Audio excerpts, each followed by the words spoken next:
Good afternoon, brothers and sisters. How are you doing? I'm Michelle, and I'm reading from Jim Stevens' book.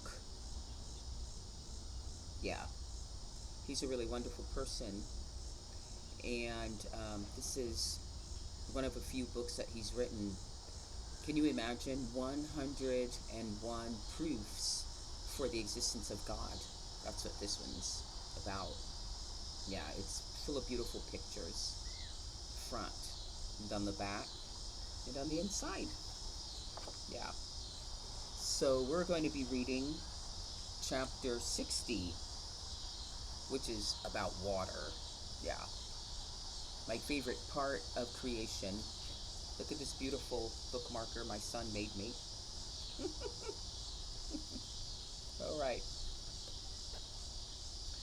Of all the treasures that we could talk about on Earth, the number one most valuable substance is water. Every living being requires water. As a matter of fact, every living cell requires water. The water molecule is so unique and special among all substances. It is so finely tuned and ideally suited to foster the existence of life that it is impossible to rationally conclude it was a cosmic accident. So let's read about this.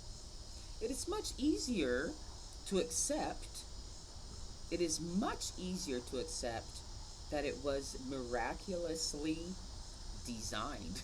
A water molecule is totally different from the normal properties that would be expected from the patterns of similar compounds in the periodic table of elements.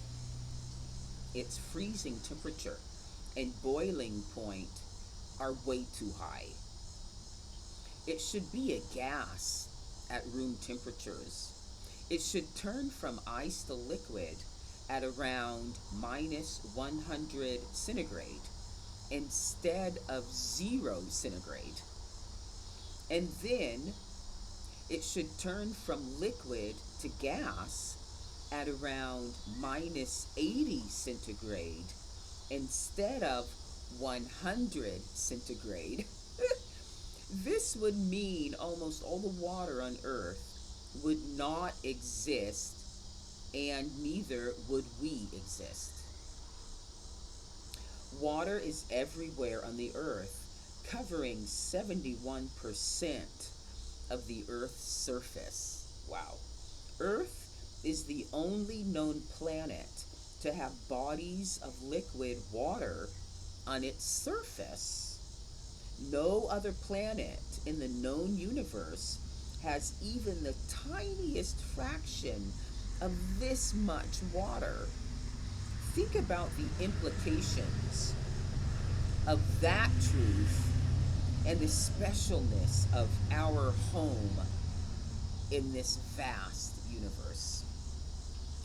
This much water allows for gigantic numbers of species to live in the water, especially the tiny life-giving organisms like algae and plankton, which produce a lot of the oxygen and nutrition for most species. It is estimated that marine plants produce between 70 and 80% of the oxygen in the atmosphere. Wow. Marine plants do that. What is the origin of water? It is so absolutely essential to all life that without water, there could never have been any life. The properties of water are so chemically unusual and yet so absurdly complementary and coordinated with life that it is impossible to conceive that this is an accidental relationship. The most rational conclusion is that water and life were designed. All of your needs for oxygen down to the last cell are provided by the water in our blood. The way you get rid of carbon dioxide is provided by water. Water does the same thing for plants, but in reverse. Even the smallest variation in any of the properties of water would be the end of us. It is all functioning miraculously on the tiniest cellular level. Okay. If the angle between hydrogen atoms in the water molecule were different, there would be no complex life giving molecules and no life on Earth. The following property is one of my favorites. When water freezes, it expands. Only a small handful of other substances do that. But because it does that, frozen water, for example, ice, floats. The density of ice is almost 10 times lighter than liquid water. If water were a normal compound, its frozen form would sink. That's crazy. So then, imagine if ice were to sink. Then in winter, when all the lakes would freeze, then the ice would sink to the bottom. Then new water on the top of the lake would freeze and sink to the bottom. Soon the whole lake, from the bottom up, would be frozen solid, killing all the fish and plants. When could it ever thaw out? It would take a really long time, if ever, with the sun only melting the ice on the surface. But fortunately, that's not what happens because of how water is designed. The ice floats and actually provides a protective layer against the cold for all life under the surface. Doesn't that sound like it was designed by a brilliant, loving intelligence that was concerned for the life it created? Yeah. You probably realize cooler water sinks. This creates what is called stratification. You might have noticed this when swimming in a lake, that the water down deeper is colder. However, when water becomes ice, it rises to the top. This causes a churning effect in the spring and fall that circulates and oxygenates the lake waters. Are you kidding me? That effect is very beneficial for plant and animal life in the lakes. Also, because the warmer water stays on top, the sun's heat cannot penetrate so deeply that it would harm the animal and plant life below. Another important property of water, due to hydrogen bonding, is called cohesion.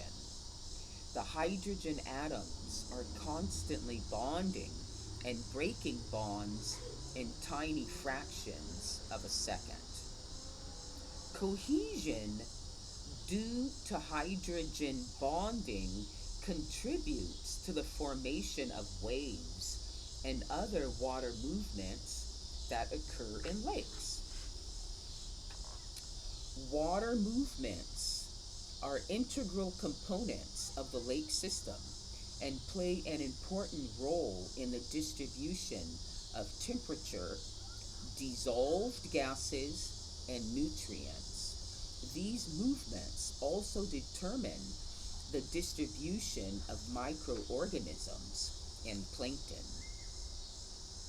Water has a high degree of surface tension.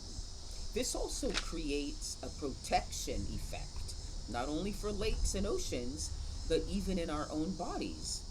Water has a greater surface tension than all other liquids except mercury. Wow.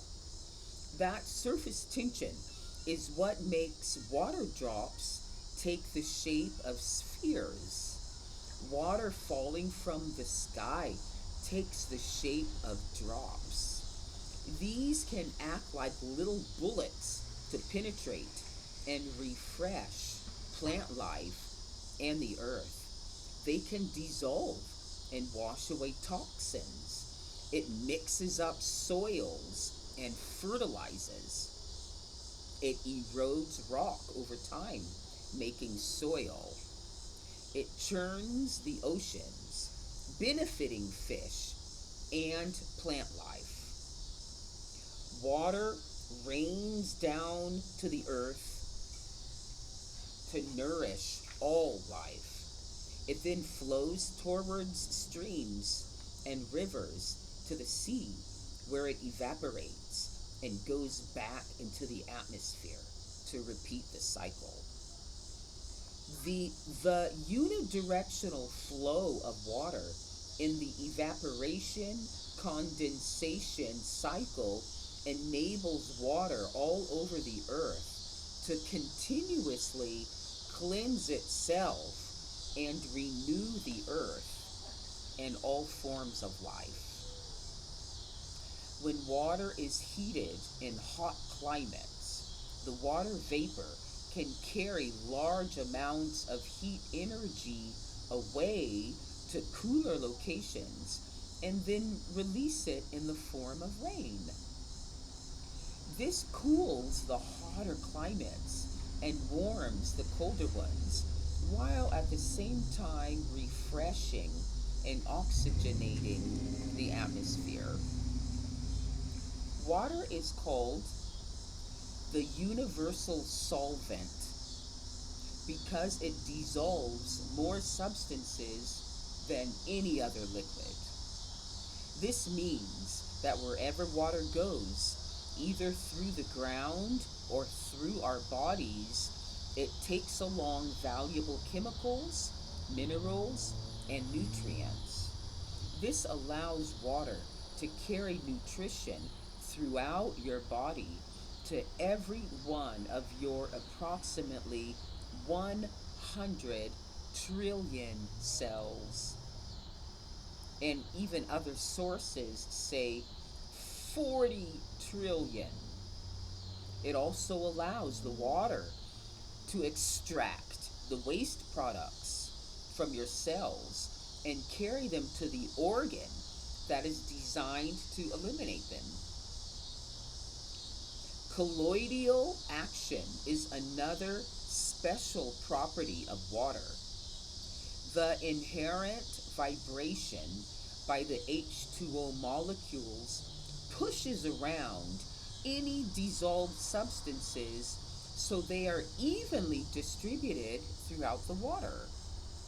Capillary action and surface tension are also important properties. This means that water goes into the tiniest of cracks and crevices automatically.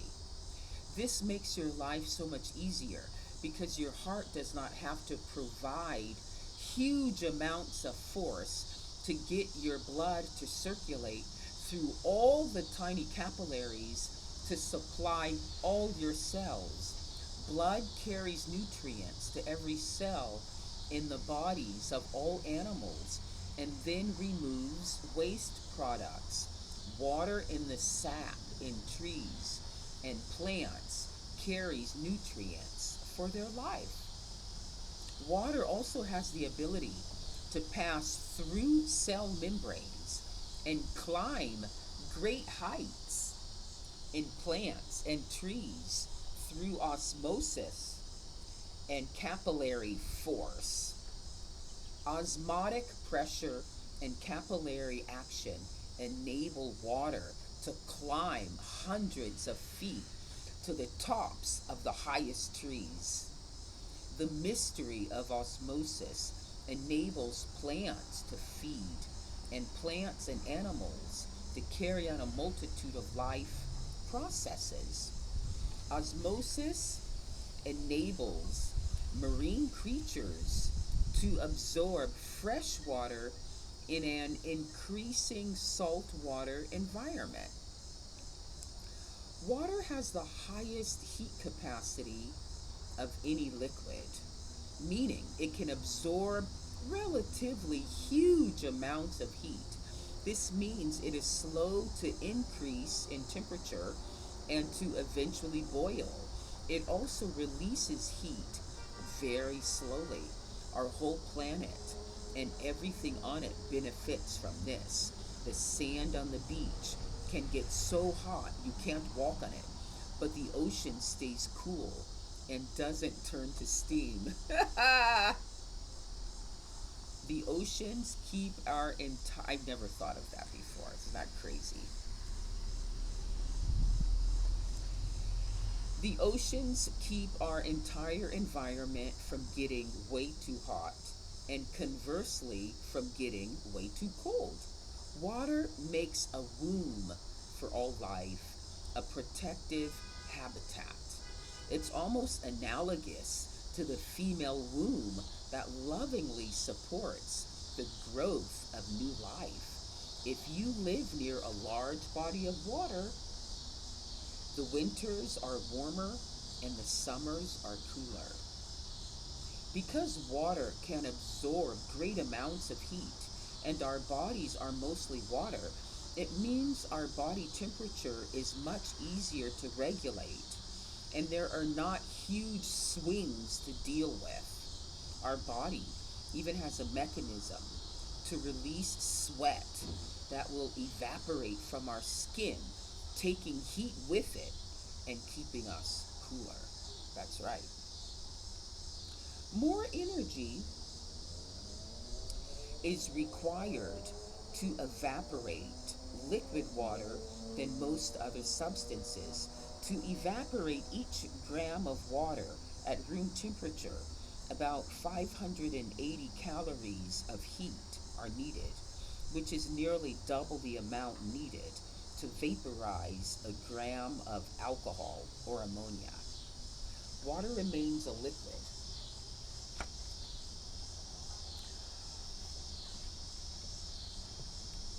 Water remains a liquid over a very large range, 0 centigrade to 100 centigrade, 32 degrees Fahrenheit to 212 degrees Fahrenheit.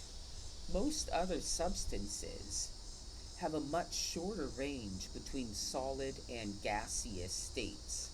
This range allows life to exist over a large spectrum of temperatures. One source noted that water has at least 23 anomalies, properties that the laws of chemistry and physics say it should not have.